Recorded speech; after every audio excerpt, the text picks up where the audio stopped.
Financial markets పై పట్టు సాధించాలనుకునే వాళ్ళు Revanth conduct చేసే వెబినార్ కోసం ఈ నెంబర్ కి కాల్ చేయండి. నమస్తే, వెల్కమ్ టు సుమన్ టీవీ. నేను విష్ణు. ప్రస్తుతంతో పాటు certified financial planner Ram Prasad గారు ఉన్నారు. వారితో మాట్లాడదాం.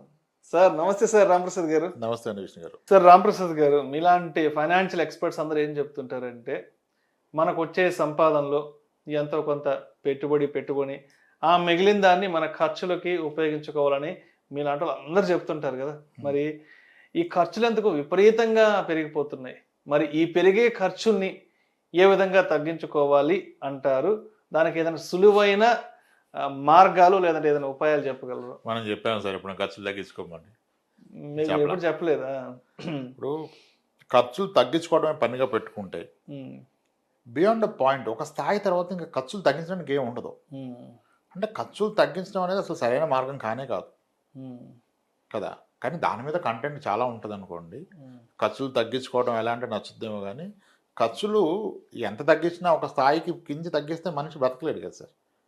ఖర్చులు తగ్గించుకోవడం కన్నా ఆదాయాన్ని పెంచుకోవాలనే ఆలోచన రావడం గొప్ప విషయం.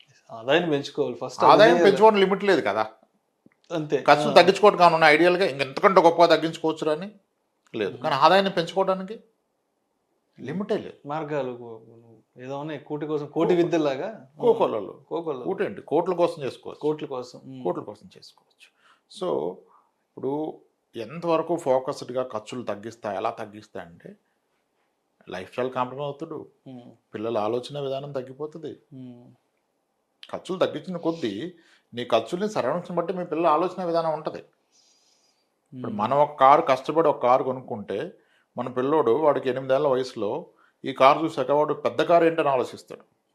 అంటే వాడు ఆలోచన సెట్ చేస్తున్నాం మనం. నెక్స్ట్ లెవెల్ పెరుగుతుంటే నీ కారే లేకపోతే నువ్వు సైకిల్ మీద తిరిగితే వాడి డ్రీమ్ బైక్ అవుద్ది, నువ్వు బైక్ మీద తిరిగితే వాడి డ్రీమ్ కారు అవుతుంది. నీ కారు ఉంటే వాడు పెద్ద కారు ఆలోచిస్తాడు. తండ్రి 10 లక్షల కార్లో తిరిగితే కొడుకు కనీసం 30 లక్షలు 40 లక్షల కారు. ఆడికి వస్తే డ్రీమ్, మా నాన్నకి ఎట్లాగా నేను కారు కొనిస్తాను అలా అనుకుంటాడు. మంచి కారు, బెంచ్ కారు కొనిస్తాను. మా నాన్న చిన్నప్పటి నుంచి చిన్న కార్లో తిరుగుతున్నాడు, నేను లైఫ్లో సెటిల్ అయినాక మా డాడీకి ఒక 40-50 లక్షల కారు కొనియాలని. సో ఖర్చులు తగ్గించుకోవడం ఎంతవరకు కరెక్ట్ కాదండి. సంపాదన పెంచుకోవడం కరెక్ట్. దాని గురించి టైం స్పెండ్ చేయాలి, స్కిల్ డెవలప్మెంట్ చేసుకోవాలి, కష్టపడాలి, జాబులు మారాలి, మనం అన్నట్టుగా ప్లేస్లు మారాలి. మన వాళ్ళు చాలా కన్సర్వేటివ్ ఉంటారు. నేను పూణే పోను అంటాడు, పూణే వెళ్ళను, ముంబై ట్రాన్స్ఫర్ అయితే వెళ్ళను, నేను ఎక్కడే ఉంటా అంటాడు. కానీ అసలు ముంబైలో పనిచేసిన చూడండి ఒకసారి. ద మోర్ యూ ట్రావెల్, నీ స్కిల్ సెట్ పెరుగుతుంది, నీ కమ్యూనికేషన్ పెరుగుతుంది, నీకు కొత్త విషయాలు అర్థమవుతాయి. So that you will become a leader, team manage చేయగలరు, నెట్వర్కింగ్ పెరుగుతుంది, నీకు ఎక్కువ వస్తుంది కదా. అందుకని లొకేషన్స్ మారాలి, అవసరమైతే సెక్టార్స్ మారాలి. గివ్ ఇట్ ఏ ట్రయల్ కదా. కష్టపడు, 6 నెలలు ఫ్యామిలీ సెల్ఫ్ కష్టపడు కదా. ఈ లోపు సెట్ అయిపోతే గ్రోత్ రావచ్చేమో. ఇప్పుడు మన అబ్జర్వేషన్లో ఎవరైతే దేశాల మారిలో బాగా అనిపించారు, అట్లీస్ట్ రాష్ట్రాలు మారి 4-5 రాష్ట్రాల్లో పనిచేసినప్పుడు త్వరగా రీజనల్ హెడ్స్ అవుతాడు. వాడికి ఎక్స్పోజర్ ఉంది కదా, అన్ని లొకేషన్ చూసాడు కదా, ఇన్ని చేద్దాం అంటారు. ఇప్పుడు ఎవరైతే కన్నడ, తమిళ్, తెలుగు మాట్లాడతారో సౌత్ ఇండియన్ చేసేయచ్చు వాడిని. కాస్త స్కిల్ ఉంది, ఉన్న 4 స్కిల్ ఉన్న వాళ్ళు ఈక్వల్గా ఉన్నాడు, కానీ వీడికి కమ్యూనికేషన్ బాగుంది, you can understand the regional language. So best పెట్టేద్దామని పెట్టేస్తారు. అంటే నీకు కెరియర్ గ్రోత్ రావాలంటే కూడా you should take the steps. అంటే దీనికి సంబంధించి పెద్దవాళ్ళు కూడా ఒక మాట చెప్తుంటారు, ఎప్పుడైనా సరే ఊరు దాటి వెళ్ళిన వాడే జీవితంలో పైకి వస్తాడని పెద్దవాళ్ళు కూడా ఒక సామెతలాగా చెప్తుంటారు. అంటే అక్కడే ఆగిపోద్దురా, ట్రావెల్ అని అవుతూ ఉండు లైఫ్లో ముందుకి. అంటే భయంతో మారకుండా ఉంటారు. చాలా తక్కువ మంది సేమ్ కంపెనీలో పనిచేసి గ్రో అయిన వాళ్ళు వెరీ లిమిటెడ్ ఉంటారు. బట్ మోర్ కంపెనీలు స్విచ్ కొట్టిన వాళ్ళు బాగా చేస్తారు. సెక్టార్స్ మారిన వాళ్ళు వీ హ్యావ్ విట్నెస్డ్ కంప్లీట్ ఎక్కడి నుంచో వేరే సెక్టర్కి, అన్నోన్ సెక్టర్కి వెళ్ళిపోయి నేషనల్ లీడ్స్ అయిపోయిన ఉన్నారు మన దగ్గర. 6 ఏళ్ల క్రితం 30,000 జీతంలో ఉండి ఇప్పుడు 40 లక్షల శాలరీకి వెళ్ళినారు కూడా, only because they moved sector. Even ఐటీలో కూడా జాబ్ పోయినాక కూర్చొని ప్రాక్టీస్ చేసి కొత్త స్కిల్ నేర్చుకొని మంచి ప్యాకేజ్. జాబ్ పోయిందేమో 9 లక్షలకి, ఈరోజు ఏమో 28 lakhs ప్యాకేజ్ కొట్టిన వాళ్ళు ఉన్నారు. So you should focus on what, not on reducing expenses. ఇప్పుడు రూల్స్ చెప్తారుగా, మీ శాలరీలో ఎంత 20%, 30%, అది కూడా రాంగే కదా. ఇప్పుడు 5 లక్షల జీతం ఉన్నాడు 30% ఎలా పెడతాడు? తప్పు కదా. Rules are not standard. ఎవరి పరిస్థితిని బట్టి వాళ్ళకి రూల్ ఎలా స్టాండర్డ్ అవుతుంది? ఈ 20, 30 whatever rules are wrong. అసలు కొంతమందికి కొత్త రూల్స్ వాళ్ళు ప్రిపేర్ చేసుకోవాలి. నేను when I do financial planning, చేస్తే నేను ఫస్ట్ ఇన్కమ్ వదిలేస్తా. అసలు ఇన్కమ్ కన్సిడర్ చేయను. ఒక ఫైనాన్షియల్ ప్లానింగ్ ఇన్కమ్ కన్సిడర్ చేయకూడదు. అసలు నీ ఫ్యూచర్ అవసరాలు ఏంటి, దానికి ఎంత కావాలి, దానికి నువ్వు ఎంత పెట్టాలి. ఇప్పుడు నేను ఎంత పెట్టలేను అంటాడు. ఎలా అవుతుంది సార్, నా జీతం చూసి చెప్తున్నారా మీరు అంటాడు.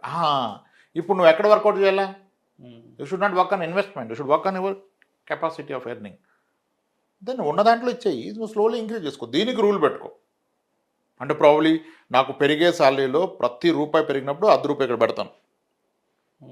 ఇంక్రీజింగ్ శాలరీలో, పెరిగిన శాలరీలో 50% bring in to SIP or any investment. అలానే మొత్తం దగ్గర మళ్ళీ నేను మొత్తం తీసుకొస్తాంటే లైఫ్ స్టైల్ కాంప్రమైజ్, లైఫ్ ఎక్కడ ఉంటుంది, లైఫ్ ఈజ్ షార్ట్, ఎవరికి తెలుసు.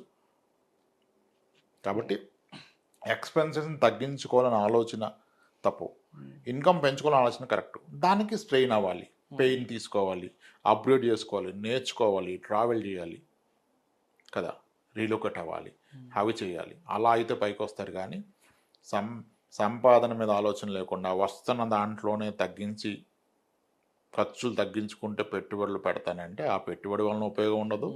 ఈ తగ్గించుకోవటం వలన నీ ఫ్యామిలీకి నువ్వు అన్యాయం చేసినట్టు అవుతావు. ఖర్చులు తగ్గిస్తున్నావు అంటే you are making your family not happy, they are not comfort. So అన్నిటికీ కాంప్రమైజ్ అయిపోతూ ఆలోచన వస్తే కిందకి వెళ్ళిపోవడం. ఖర్చులు పెంచుకోవటం మొదలెడితే ఇంకా ఆప్షన్ లేదు కదా, నీకు సంపాదించాల్సిందే. అప్పు చేయకుండా ఎంత ఖర్చు పెట్టగలనో పెట్టు సార్, అప్పు చేసి పెట్టక. అది అప్పు చేయకుండా నువ్వు ఎంత పెట్టగలో పెడుతున్న కొద్దీ ఇంకా నీకు తప్పదు. ఇంకా you need to maintain that కదా, సస్టైన్ దట్ కదా, అప్పుడు కష్టపడతావు. అందుకే ఈఎంఐలు ఉన్నోడే ఎందుకు జాబ్ పోకుండా కష్టపడతాడు. అందుకే అంటారు కదా, చాలా జోక్స్ ఉన్నాయిగా, బాస్ నచ్చకపోతే హోమ్ లోన్ తీసుకో, ఇది నచ్చకపోతే అది తీసుకో. ఎందుకు తీసుకోబట్టే వాడు కష్టపడుతున్నాడు. ప్రమోషన్ లేకపోతే కష్టం ఇంకా నాకని కష్టపడతాడు, తెచ్చుకుంటాడు, బాస్తో ఫైట్ చేస్తాడు. వన్ ఆఫ్ ది క్లయింట్కి మనం ఫైనాన్షియల్ ప్లానింగ్ చేసి చెప్పాం, నువ్వు ఎంత పెట్టాలి ఎస్ఐపి, నీకు 8 yearsలో రిటైర్మెంట్ అవ్వాలంటే పర్ మంత్ 2,20,000 ఎస్ఐపి పెట్టాలి. అంటే అతన్ని ఇమేజిన్ చేస్తున్న లైఫ్ స్టైల్కి అంత అవసరం అన్నాడు. ఎంత అవుతుంది, ఎంత అవుతుంది, ఈస్ యువర్ కాల్, రైట్, నీ ఇష్టం, నేనేం చేయగలను. నేను డబ్బు ఎక్కడ పెట్టాలో చెప్పగలుగుతాను, కానీ డబ్బు ఎలా సంపాదించాలి నేను చెప్పలేనుగా. అంత ఈజీ కాదు అది, అందరు చెప్పినంత ఈజీ కాదు అసలు. ఎవరిదో చూస్తుంటే ఆయన ఒక ఇంటర్వ్యూకి వెళ్ళాడు, ఒక మంచి కంపెనీ కాంపిటేటర్ తీసుకుంటుంది, వెళ్ళాడు. హెచ్ఆర్తో మాట్లాడినప్పుడు నెగోషియేషన్లో హెచ్ఆర్ చెప్పింది,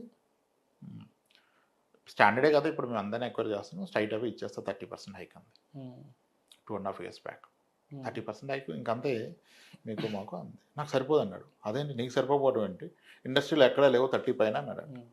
ఆమె అన్నది 30% పైన ఎలా ఎక్స్పోర్ట్ చేస్తావు, దెర్ ఇస్ నో లాజిక్, అసలు మేనేజ్మెంట్ ఒప్పుకోరు, అవ్వదు అంటే. లేదు నాకు 30తో అవ్వదు, నాకు ఇంత కావాలి, 48% హైక్ కావాలంటే ఎందుకు, వాట్ ఈస్ ది అంటే how do you justify it. అసలు ఇండస్ట్రీ ఏంటంటే ఆ జస్టిఫికేషన్ నాకు తెలియదు, నాకు ఒక ఫైనాన్షియల్ ప్లాన్ ఉంది, నేను నెక్స్ట్ 10 years మీ దగ్గర పనిచేయాలంటే ఇంత ఇన్కమ్ వస్తే ఇంత సేవ్ చేసుకోవాలి, then I will able to accumulate this, ఇది నా ప్లాన్ అని చెప్తే హెచ్ఆర్ వైట్ పేపర్ మీద రాసి చూపించాడు. ఈయన HR got impressed, you give me time, I need to work on it, this the first interview. నాకు వైట్ పేపర్ అడిగి నువ్వు నీ ఫైనాన్షియల్ ప్లానింగ్ చూపించావు అంటే అది ఇస్తే ఇంకా నేను దిక్కులు చూడను, ఈ 10 years నీ దగ్గర పనిచేస్తాను. లేదంటే మళ్ళీ నేను ఆబ్వియస్గా నేను నాకు ఇంక షార్ట్ ఫాల్ ఉందని తెలిసినప్పుడు ఎక్కడ హైక్ ఇచ్చిన వెళ్ళిపోతాను కదా. ఓపెన్గా చెప్పాడు. హెచ్ఆర్ వర్క్ అవుట్ సంథింగ్, అంత ఇవ్వలేదు, బట్ ఇట్ ఎక్కడో ఫిట్ అయింది.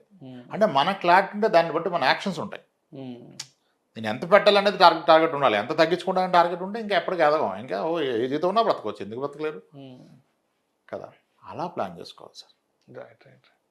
సో మొత్తానికి ఖర్చులు ఎలా తగ్గించాలి అని ఆలోచించడం కన్నా సంపాదన ఎలా పెంచుకోవాలి అని ఆలోచించుకొని ముందుకు వెళ్ళిపోతే మన లైఫ్ స్టైల్ మనం బాగా మెరుగుపరచుకోవచ్చు, కుటుంబ సభ్యులకు కూడా ఒక సంతృప్తికరమైన లైఫ్ స్టైల్ అందించిన వాళ్ళు అవుతాం. Right. Thank you sir, thank you so much Ramprasad గారు. రైట్ అండి, విష్ణు గారు.